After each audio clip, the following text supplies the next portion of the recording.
بسم الله الرحمن الرحيم. الحمد لله رب العالمين، والصلاة والسلام على رسول الله وعلى آله وصحبه وسلم تسليما كثيرا. أما بعد، السلام عليكم ورحمة الله وبركاته. كمان مدحنا قرنك runtii halkan fadhida oo ugu horeeyo wasiirka wasaaradda siyaasadda Dr. Cabdiweli, gudoomiyaha baanka, gudoomiyaha gobolka Awdal, madaxda jaamacadda Camuud iyo dhammaan madaxda kale qaranka ee fadhida aad iyo aad baan idin salaamaya. mar labaad waxaan salaamayaa bahda tiknoolajiyadda shirkan afraad ee Somaliland ICT Conference kasoo qayb gashay oo la-aantood aan runtii shirkani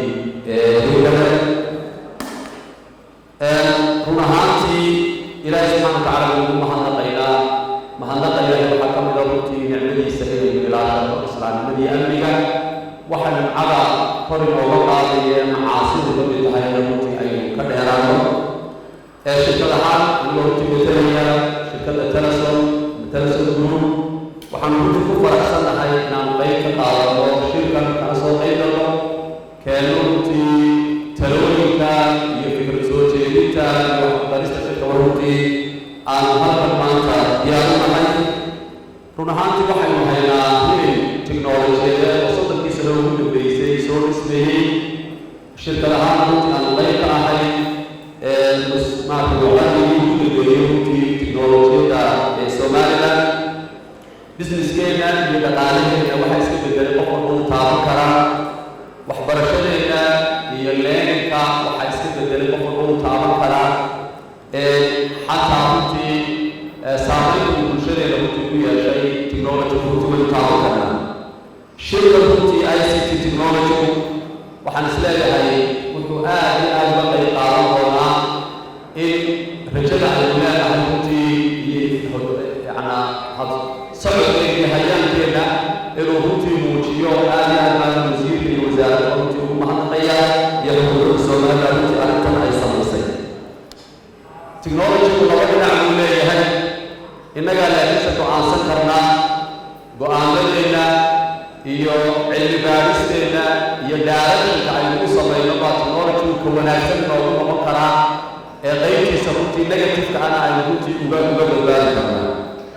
waxaan isleeyahay runtii waxyaalaha ugu muhiimsan ee aynu runtii u baahannahay inaynu runtii xoogga saarno waa taladka tiknoolajiyadda runtii inaan la socno oo shirkadaha iyaga runtii waaweyn ee maalgelinta badan technology ku sameeyey aan mar walba waddanka runtii u horseedno tiknoolajiyad si isbeddelka da'yarteena iyo ganacsigeena runtii u noqon karo mid la taaban karo.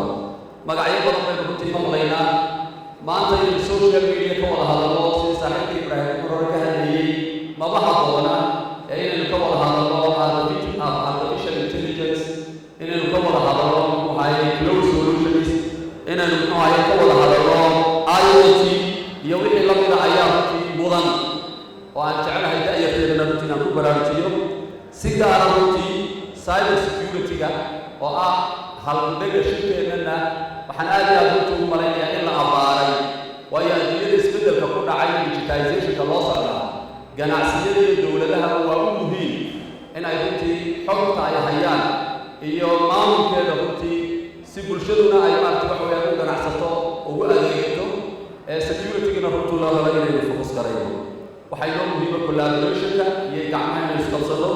waxay noo muhiima inaynu runtii future-keena aynu runtii sheegarayno tiknoolajiyadeed.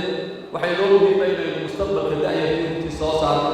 waxaan Telesom diyaar u nahay geediga aan hoggaanka runtii u nahay ee tiknoolajiyadda inaan insha allahu tacaala halkan ka sii wadno. dhammaan runtii halkan dadka ka soo qayb galayna waanu runtii ku faraxsannahay. waxaan si gaara jecelahay inaan wasaaradda waxbarashada iyo gudoomiyihii gobolka runtii runtii idhaahdo waxyaalahan runtii waddanka wax weyn ka qabanay waxaa ka mid ah cloud solutions-ka waxa loo yaqaano. waan ognahay runtii qaybo badan oo ka mid ah waxbarashadeena runtii inay maanta ku dhisan tahay. si gaara wasaaradda waxbarashada iyo dowladda public institutes-ka waxaan ugu talagalnay inaanu cloud solutions-ka free ku siino. gobolka Awdal 3 iskuul baan ugu talagalnay inaanu system cloud school ah aan runtii siino oo aan jecelahay in laga gudbo maanta insha allahu tacaala. halkan aad iyo aad baad u mahadsantihiin. السلام عليكم ورحمة الله وبركاته.